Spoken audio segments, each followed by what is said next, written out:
Chhattisgarh BJP के वरिष्ठ नेता और पूर्व मंत्री बृजमोहन अग्रवाल ने प्रदेश की कांग्रेस सरकार पर जमकर हमला बोला है।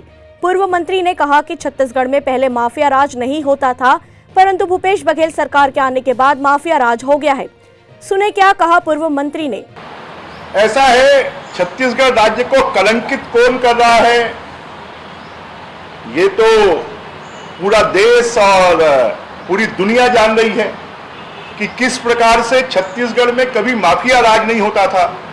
आज यहाँ पर छत्तीसगढ़ में शराब माफिया कि जितना पैसा सरकार के खजाने में जमा हो रहा है उससे दुगना पैसा कांग्रेसियों और सरकार के व्यक्तिगत खजाने में जमा हो रहा है। रेत माफिया, समाचार पत्रों के पन्ने भरे पड़े कि 15 जून से रेत की खुदाई समाप्त हो जाती है, परंतु हमारी ये सरकार कितनी पंगु है कि सरकार के जो शासकीय ओवर ब्रिजेस बने हुए हैं उनके खंबे के पास में रेत खोद दी गई है, जो बिजली के टावर हैं उनके पास में रेत खोद दी गई है और सरकार बोलती है कि हम उसको रिपेयर करेंगे, दोबारा बनाएंगे। अरे जो लोग खोद रहे हैं उनके खिलाफ में कार्रवाई क्यों नहीं कर रहे हैं?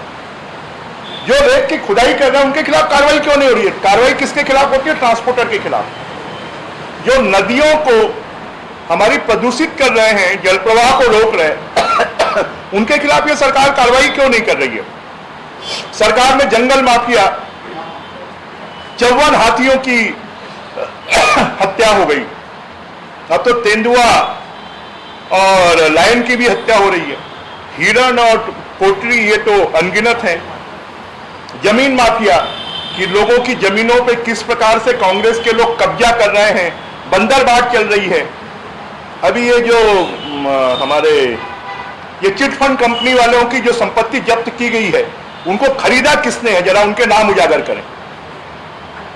जो 100 करोड़ की संपत्ति है उसको 25 करोड़ रुपए में बेच दिया और खरीदने वाले भी सत्ता पार्टी से जुड़े हुए लोग। तो ये सब जंगल माफिया, जमीन माफिया, कोल माफिया, अभी हम समाचार पत्रों में पढ़ रहे हैं कि ईडी और इनकम टैक्स क्या कर रहा है। छत्तीसगढ़ से ऐसे राज्य में जहां पर जनता की भलाई के लिए पैसा इकट्ठा होना चाहिए, वहां पर हजारों करोड़ रुपए सत्ता पार्टी से जुड़े हुए लोगों के खाते में इकट्ठे हो रहे हैं। तो ये सब ऐसा कौन सा है? छत्तीसगढ़ शांति का टापू कहलाता था। छत्तीसगढ़ में रायपुर जैसे शहर में 4-4, 5-5 हत्याएं हो जाती हैं।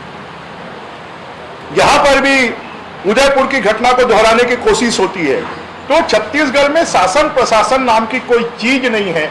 खाली सत्ता में बैठे हुए मुख्यमंत्री सहित सभी मंत्री अपनी कुर्सी बचाने के लिए लगे हुए हैं और छत्तीसगढ़ का बदहाल कर दिया, छत्तीसगढ़ को बेहाल कर दिया।